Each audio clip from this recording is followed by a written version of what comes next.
Assalamualaikum, salam sejahtera. Bertemu kembali dalam channel CMT Garage Performance. Okay, saya Cik Mat daripada CMT Garage Performance. Okay, pada video kali ini saya ada sedikit perkongsian ataupun sharing berkaitan ECU piggyback daripada made in Thailand. Okay, ini ECU piggyback jenis KKT Tiny 3.2. Dan hari ini saya akan buat video ataupun tunjukkan serba sedikit apa dia perbezaan dengan KKT Tiny model lama, model previous version KKT Tiny 2.1. Okay. Sebelum saya pergi lebih lanjut, jangan lupa subscribe channel CMT Garage Performance dan jangan lupa share. Bagi yang belum tahu, ECU piggyback ni digunakan untuk mengawal mixture minyak ataupun campuran minyak dalam sesebuah kereta dan campuran ataupun ignition timing pada sesebuah kereta. Okey, ramai yang tanya ECU ni sesuai pakai kat kereta apa? Okey, ECU jenis ni dia akan mengawal minyak melalui mag sensor dan ignition timing. Okey. Yang model-model yang boleh diguna pakai pada ECU ni seperti Viva, Clisser, Myvi ataupun jenis kereta yang menggunakan sistem mag sensor. Okey. Itu serba sedikit basic lah. Contoh kereta-kereta yang boleh guna ECU ni. Okey, tak semua kereta boleh guna. So, kalau nak tahu jenis-jenis ECU yang compatible ataupun boleh diguna pakai pada kereta tuan-tuan ataupun puan-puan, boleh buat searching dulu. Tengok saya punya previous tutorial dalam video. Kita boleh tahulah. Ataupun nak tahu lebih lanjut, boleh komen di ruang komen kat bawah untuk pertanyaan lanjut. Okey, sekejap lagi saya akan tunjukkan perbezaan daripada segi software, daripada segi tuning table dan apa dia punya kelebihan daripada dua jenis model ni. Okey. Satu lagi, daripada model-model yang KKT ataupun syarikat KKT ni keluarkan, model KKT Tiny ni adalah yang paling murah ataupun model yang paling basic lah. Dia ada lagi model-model yang dikeluarkan yang ada lebih lagi dia punya function ataupun extra function. Tapi untuk kegunaan kereta-kereta kebanyakan di sini yang jenis mag sensor ataupun jenis modified secara tak banyak, ECU ni sesuai. Ataupun kereta jenis tak ada turbo, boleh. Sangat sesuai dan banyak dah kita pasang dan setakat ni alhamdulillah tak ada apa masalah. Okey, daripada sudut warranty pula, kalau berkaitan ECU ni, bila kami pasang, kami beri 12 bulan warranty. Maknanya warranty pun dia ada term and condition. Okey. Sebagai contoh, kalau banjir tak cover ataupun pergi buat wiring ke tempat lain, ada wire shortage, dia short, dia kena pada ECU, kita tak cover. Okay, dia ada term dan condition dia tersendiri untuk dari segi warranty lah. Okay. Okay, selepas ni kita akan pergi kepada kita akan buka kotak, tengok apa kat dalam, apa dia punya, apa yang terkandung dalam kotak-kotaknya lah. Okay, dan selepas tu kita akan pergi pada software, apa dia punya perbezaan software. Baik. Okay, untuk kotak yang pertama ni saya akan buka daripada ECU KKT Tiny 2.1, yang mana tadi ini adalah model previous, model yang terdahulu. Okay.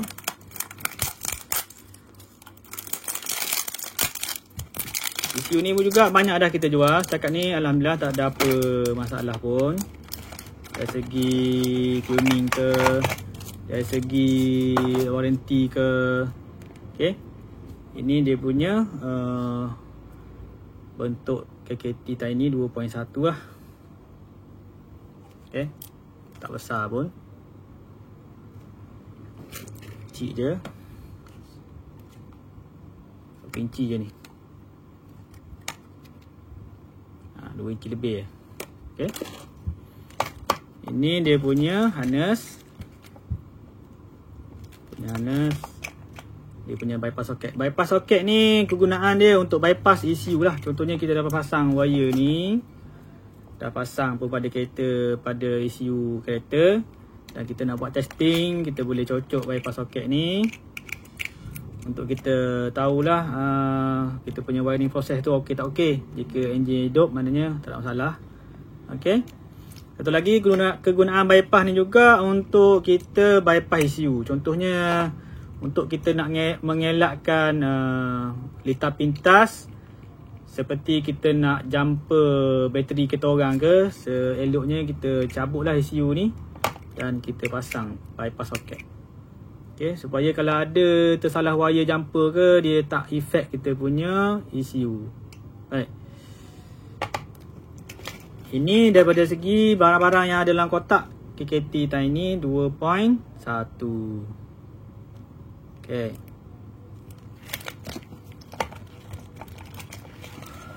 Daripada segi dia punya software pula, okay. Kita tengok dia punya software. Okay, ini dia punya software lah. Close up sikit. Okay. Ini dia punya software. Okay, dia punya table nampak macam ni. Dia ada beberapa perkara kita kena fill in lah sebelum kita nak tuning. Kita kena letak dia punya jenis enjin, berapa silinder, jenis coil dia, coil apa. Okay. Okay, dia punya tuning table. Dan jenis ECU ni pula dia ada dua mode. Okay, sebagai contohnya kita nak pakai dua mapping. Apa maksud dua mapping tu? Maksud dua mapping tu makna dia ada dua map yang kita boleh tukar-tukar. Contohnya satu mapping tu kita nak pakai exhaust port. Okay, kita tune gunakan mapping nombor 1. Kat sini dia ada nombor 1.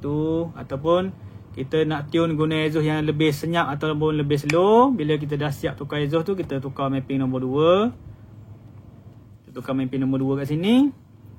Dan kita boleh tune mapping kedua pula untuk setup exhaust yang lebih slow. Okay, cuma kat sini dia punya table. Okay, dia punya assist table ni dia ada berapa table je? 1, 2, 3, 4, 5, 6, 7, 8, 9, 10, 11, 12, 13, 14, 15. Maknanya assist table dia 16 table saja. 16 table lebar dan turun ke bawah berapa table? 1, 2, 3, 4, 5, 6, 7, 8, 9, 10, 11, 12, 13, 14, 15. Maknanya 15 kali 15 dia punya assist table. Okay, assist table ni lah dia punya load akan bermain kat dalam ni lah. So ini kita punya kotak-kotak untuk kita letak input supaya kita nak kurangkan minyak ke, nak tambah minyak ke, semua dalam sini. Okay, ni dia punya table minyak. Ini kat bawah ni dia punya table untuk ignition. Okay, itu sedikit lah berkaitan ECU KKT 2.1. Dia punya barang-barang dan dia punya software. Okay. Dan lagi kita akan pergi pada ECU KKT Tiny 3.2 pula. Okay. Kita akan buka kotak yang 3.2. Tengok apa kat dalam dia.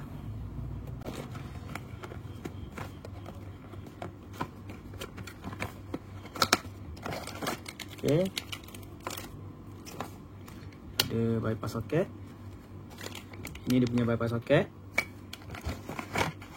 Okay, maka ini dia punya ECU. Ni KKT Tiny 3.2. Kita tengok 3.2. Ini dia punya tuning cable punya USB slot. Okay, ni tempat cocok dia. Cocok. Ni dia punya harness lah. Okay, harness dia punya ECU socket. Ni socket ECU. Maknanya dia akan plug kat sini lah. Okay. Dia akan plug kat sini. Okay. Sama juga kalau kita nak buat proses wiring ke, nak buat tinted kereta ke, benda-benda yang boleh effect pada wiring ataupun boleh berisiko untuk litar pintas, lebih baik kita guna bypass soket lah pada kereta kita. Dan sebagai langkah keselamatan, extra lah tambahan keselamatan, bila kita cabut je soket ni, kita simpan ECU ni kat mana-mana, kat rumah ke, ECU kereta tak akan dapat dihidupkan lah. Maknanya sebagai jadi satu safety lah pula. Okay. Ini dia punya butang. Okey, butang ni sama juga. Dia ada dua-dua pun ada butang. Butang ni lah yang akan digunakan untuk kita tukar dia punya mode daripada mode 1, mode 2. Maknanya tuning table, kita tune kereta tu 2 mode, kita nak tukar mode, kita tekan butang ni. Okey. Dia ada beberapa second lah untuk ni, berapa second untuk tekan butang, yang ni berapa second, baru dia akan tukar mode. Dan lampu LED ni akan blinking lah. Dia ada satu lampu LED kat sini. Kat sini ada lampu LED, sini pun ada. Dia akan blinking. Maknanya kalau blinking satu kali bermakna mode 1. Dia blinking 2 kali klip, maknanya dia akan ada dalam mode 2. Okey. Ini side by side lah dia punya perbezaan. Ni baru sikit, ni lama sikit. Okey, daripada segi tuning software dia pula, kita tengok dia punya software. Okey, manakala kita tengok dia punya software untuk KKT Tiny 32 ni, dia menggunakan prosesor Octa 32 bit. Lepas tu dia nama Tiny 3.2 ni, 32 ni. Okey, ni dia punya, kita buka dia punya software. Okey, kelebihan ECU, dua jenis ECU ni, mana daripada ECU KKT ni, kita boleh pre-set up dulu configuration sebelum kita pasang wire pada kereta. Maknanya bila kita cocok je kabel USB dan laptop pada ECU ni,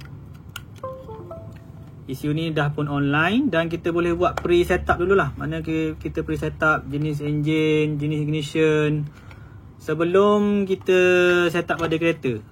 Maknanya kita dah sedia awal, ataupun kita masukkan mapping awal sebelum kita pasang pada kereta, supaya kita tak tersilap masuk mapping bila dah pasang pada kereta. Jadi satu langkah keselamatan yang bagus jugalah. Okay, ni kita tengok dia punya table. Manakala ni dia punya fuel table. Okay, tengok dia punya table berapa besar. Dia berbanding dengan 15 kali 15 yang KKT 2.1 lah. Okay, ni dia punya table untuk KKT Tiny 32. Ni punya table minyak. Ini dia punya table ignition. Ini minyak, ini ignition. Okay. Dan sama juga, kita boleh ECU ni juga boleh tune 2 mode. Maknanya, okay, macam contoh sekarang ni dia blinking sekali, bermakna dia mode 1. Kalau kita tengok kat situ, dia tulis mode 1. Nampak? Okay. Dia berkelip sekali je lah. Okay, dia klik sekali je. Bila kita tukar mode 2, dalam laptop ni kita tukar mode 2. Okay, nampak? Dia tulis mode 2. LED ni akan berkelip 2 kali pula. Maknanya kita dah tukar daripada 1 mode ke 2 mode. Sama juga macam KKT yang 2.1 ni tadi, dia boleh tukar. Kita boleh tune 2 jenis mode lah. Okay, 2 jenis mode.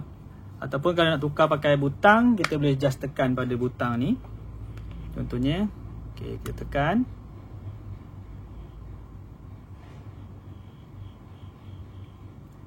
Tekan, dan bila dia dah flash sekali, bermakna dia dah masuk mode yang pertama. Okay, dia dah flash sekali balik. Maknanya sekarang dia berada dalam mode 1 balik. Okay, itulah satu kelebihan lah pada ECU ni. Kita boleh tune 2 mapping, dual map. Okay. So sini dia punya pre-setup configuration semua dekat sini. Setting, nak setting engine jenis apa semua kat sini lah. Jenis direct fire ke, jenis distributor ke, semua kat sini. Kita kena setup ni dulu bagi betul, barulah kita boleh start kereta tu. Okay, injector setting. So yang lebih sikit pada model C32 ni daripada model lama, dia ada acceleration map. Contohnya ada fuel acceleration map ni, kita boleh adjust untuk kita top up minyak ketika acceleration. Mana kita accelerate, kita tekan pedal mengejut tu, dia ada tambah kick sikit pada minyak. Okay. Dan juga dia ada function launch control. Mana dia ada dekat motorsport function ni. Dia ada table untuk launch control. Kita boleh adjust. Kita boleh adjust launch control tu nak berapa RPM, jenis macam mana. Okey, kita boleh guna switch handbrake, kita boleh guna speed sensor. Okey. Ada beberapa pilihan kat sini lah. Jenis apa, dia nak letup macam mana kat sini, kita boleh adjust dia punya style lah. Okay. Itulah serba sedikit saya punya comparison lah antara KKT 2.1 dan KKT 3.2. Dua-dua pun okey, kita dah pasang banyak, tak ada masalah pun. Jangan kata pakai model ni tak sedap ke, model ni tak sedap. Dua-dua sama sedap. Cuma biasalah ada sedikit perubahan pada teknologi ni, kita upgrade sikit. Cuma daripada segi harga, yang ni dengan yang ni dia ada mahal sikit lah, berbanding dengan yang model yang terdahulu. Yang ni dia ada naik sikit harga. Okay. Untuk tahu harga ke, pasang ke, boleh letak di ruang komen ataupun contact saya punya nombor. Boleh dapatkan juga dekat ruang komen. Kalau tak ada, saya nanti letak kat bahagian komen. Okay, sehingga bertemu lagi dalam video seterusnya. Jangan lupa subscribe channel CMT Garage Performance, dan subscribe, tekan butang share dan like. Sekian saja daripada saya.